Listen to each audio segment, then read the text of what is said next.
sudah ya sudah nggak perlu diragukan lagi lah. Dan begitu saya baca skripnya, saya kok terharu banget gitu ya. Saya tahu Buya Hamka, tapi saya tidak tahu sedetail ini perjuangan dia. Akhirnya saya dipanggil ketemu sama Fajar. Pertama kali omongan kita nggak terlalu banyak, itu cuma Fajar cuma kasih satu buku Buya Hamka judulnya Al-Haqul Karimah. Yang di samping saya juga klien dari Sunan Kalijaga ini, mungkin di tahun lalu kita udah pernah preskon ya.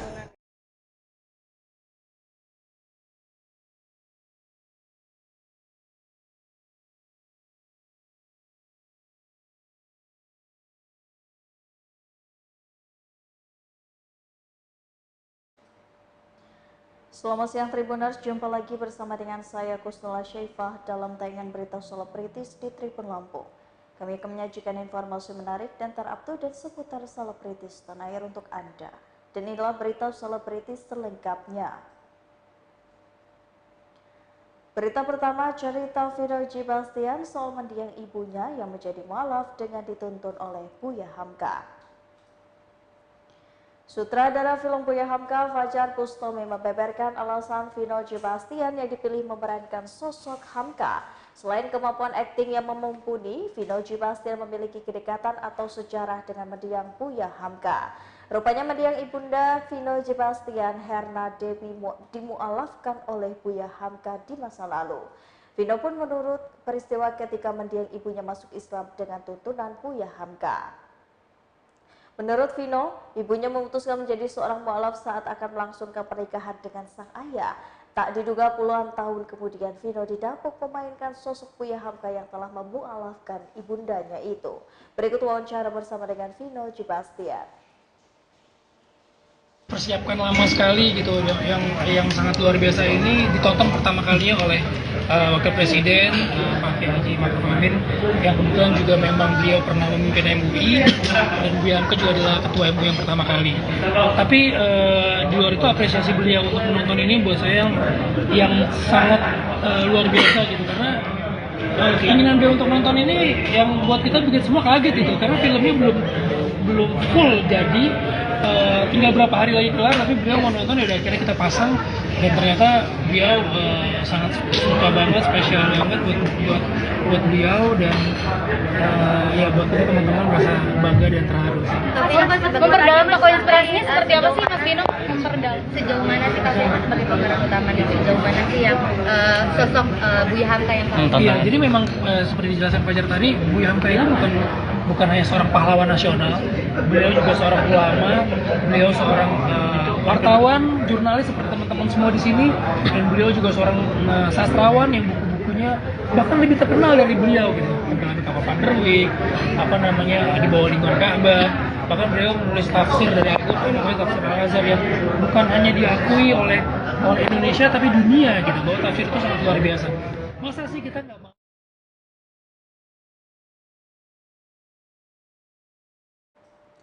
Tak ingin terlalu banyak pekerjaan, ini alasan dari Rina Nose, mantap hanya isi satu acara sahur. Artis multitalenta Rina Nose mengatakan jika pada bulan Ramadan kali ini dirinya tak banyak mengambil pekerjaan. Ia mengakui jika hanya akan mengisi beberapa program televisi yang ada di jam sahur dan juga di waktu subuh. Ia mengaku jika hanya akan mengisi di beberapa program televisi saja. Tanpa alasan, Rina menjelaskan alasan itu dirinya memilih untuk hanya bekerja di sahur saja karena ternyata hubungannya dengan kesehatan fisik dan mentalnya. Di mana di tahun-tahun sebelumnya ketika membawakan hingga 4 program Ramadan, ia merasakan ketidakefektifan waktu yang berdampak pada fisik serta mentalnya. Salah satu hal yang membuat ini terjadi menurut Rina adalah waktu tidur yang ternyata bagi dirinya sangat berpengaruh ke mental dan emosi. Berikut wawancara dengan Rina Nose.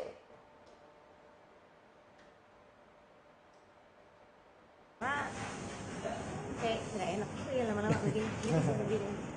Nggak bisa dinilai kalau itu, karena masing-masing punya kekuatan ya. Tapi sekarang ini posisinya tuh yang ngumpanin apa yang nimpalin? Kalau di saya posisinya tergantung kondisi nih. Jadi bisa umpan, bisa jadi player, bisa jadi yang ngegolin, bisa ya harus fleksibel mau nggak mau. Oh, berarti harus bisa semua posisi ya? Iya, mau nggak mau itu. Cip. Gitu. Foto. Fotonya yang bener dong. Kamu muka gue gimana fotonya?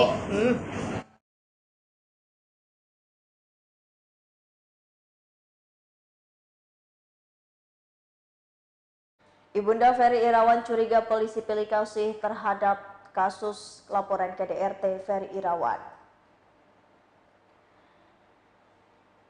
Haryati mencurigai adanya perbedaan sikap polisi dalam menanggapi laporan KDRT. Menurut Haryati, kasus KDRT yang melibatkan putranya ini diproses dengan sangat cepat oleh pihak kepolisian.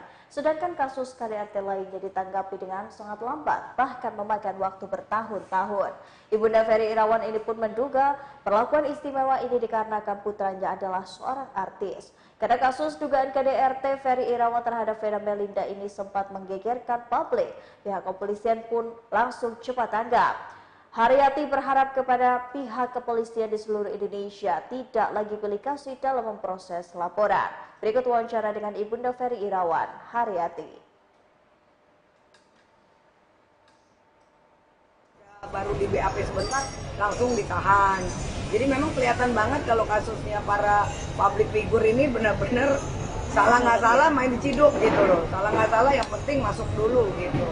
Nah ini kan sangat merugikan kita juga sebagai masyarakat karena di mata hukum kan hak asasi kita kan sesama manusia sama gitu. Jadi saya mohon untuk kepolisian juga lebih bijak lagi ya, tidak tebang pilih kasih juga karena oh dia public figure, oh ini karena opini publik.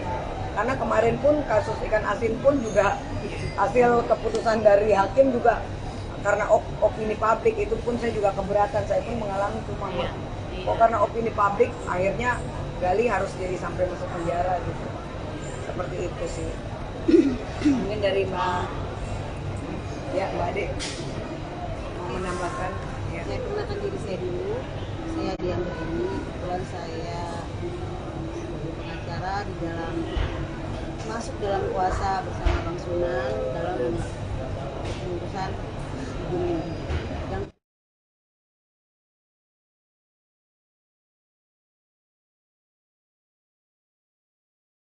Berita selanjutnya datang dari Abi Zard Al-Ghifari yang belum sempat ziarah ke makam UJ jelang Ramadan. Jelang Ramadan, ziarah ke makam keluarga menjadi kebiasaan yang dilakukan banyak orang. Selebritis seperti Abi Zard Al-Ghifari melakukan setiap tahun ke makam ayahnya Ustadz Jeffrey Al-Bukhari. Sayangnya, pada tahun ini ia belum sempat untuk berkunjung. Hal itu lantaran kesibukan Abi Zard. Selama beberapa bulan ini, memang ia punya jadwal syuting yang sangat padat. Rencananya Abi Zard Al-Ghifari ini akan melewati Ramadan di Tanah Suci bersama dengan keluarga. Ia berencana untuk menjalani umroh dan bertolak ke Mekah pada 9 April mendatang. Ia merupakan pengalaman pertamanya untuk beribadah di bulan puasa di sana. Putra dari Umi Pipik itu pun telah sering mendengar cerita pengalaman bundanya menjalani ibadah puasa di sana. Kisah-kisah itu pun membuatnya menjadi ingin menikmati dan mendapatkan berkah selama beribadah di Tanah Suci. Berikut wawancara dengan Abi Zard Al-Ghifari. Sekarang ya gue pun nggak bisa ngapa-ngapain juga gitu, mau gue ngomong mau gue nggak ngomong juga kan inputnya dan outputnya juga bakal sama aja kan, jadi ya yang penting ya udahin aja. Tapi dulu kan pernah ada presiden, sekarang dulu menganggap santai aja nih gitu kan, ya udah bodo amat gitu dengan gimana ya, mungkin semua orang punya permasalahan yang sama gue, mungkin ada yang lebih, mungkin ada yang enggak, mungkin rasanya ada yang lebih berat, mungkin enggak. Dan kalau gue pribadi untuk menanggapi hal itu gue cuma ya udahin aja lah, maksudnya nggak perlu dianggap besar. Tapi mungkin kan banyak yang menilai juga bertentangan dengan agama, dan notabene kamu itu seorang anak ustaz gitu. Gimana kamu sendiri menanggapi itu? Karena ya mungkin apa gimana ya, nggak banyak yang orang harus tahu tentang gue, keberadaan dan apapun yang gue lakukan nggak banyak yang orang harus tahu. Dan intinya kalau misalnya orang menganggap gue jauh dari anak ustaz, udah terserah gitu. Itu bukan hak gue untuk bisa menciptakan sebuah pemikiran dalam kondisi seseorang. Dan gue cuma di sini juga ya udah menjadi apa yang gue pengen gitu loh, dan juga menjaga dengan nama baik. Tapi Ramadan di bulan Ramadan, dirimu akan puasa di Tanah Suci seperti apa?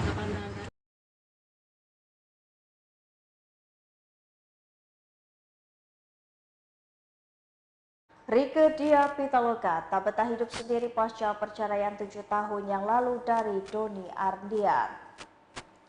Rieke Diah Pitaloka belum menikah lagi setelah bercerai dengan Doni Ardian pada 2015 silam. Meskipun hidup sebagai single parent bertahun-tahun, Rieke tak menampik ingin kembali mencari pasangan hidup. Perempuan berusia 49 tahun itu mengaku sudah berusaha mencari pendamping hidup, namun ia belum memiliki dan belum mendapatkan pria idaman yang diinginkannya hingga saat ini. Dari pernikahan Rieke Diah Pitaloka dan juga Doni, mereka dikaruniai 3 anak lelaki, Sagara Kawani Hadiansyah 13 tahun dan anak kembar laki-laki yaitu Misesa Ardiansyah dan juga Jalu Manon Badrika. Sembari bercanda, Rieke menduga alasan masih mencoba karena karakter Oneng di sinetron komedi Bajai Bajuri yang melekat pada dirinya.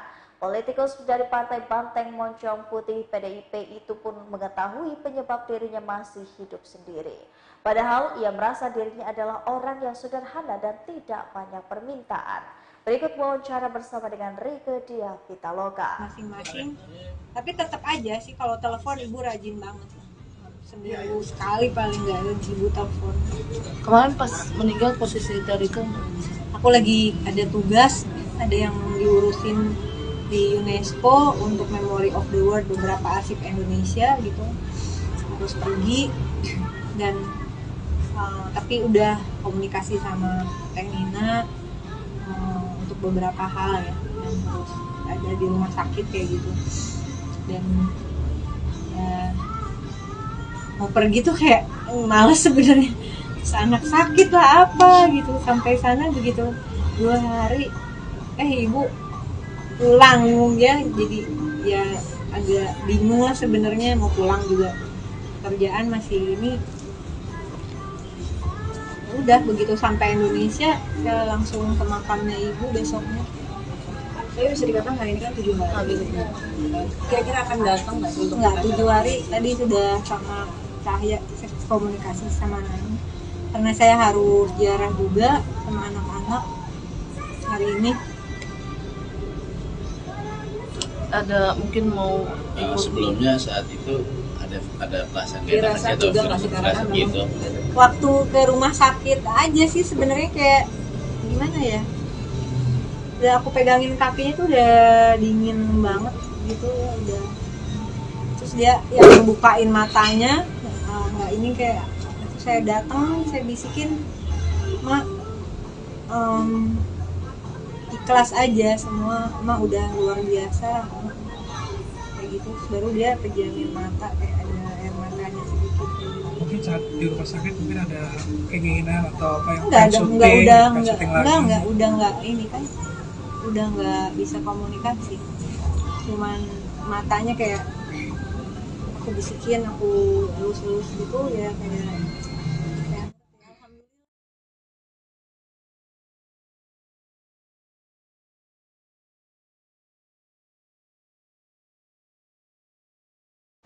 Baiklah Tribuners, setelah tadi berita selebritis di Tribun Lampung bersama dengan saya Kusnala Syaifa.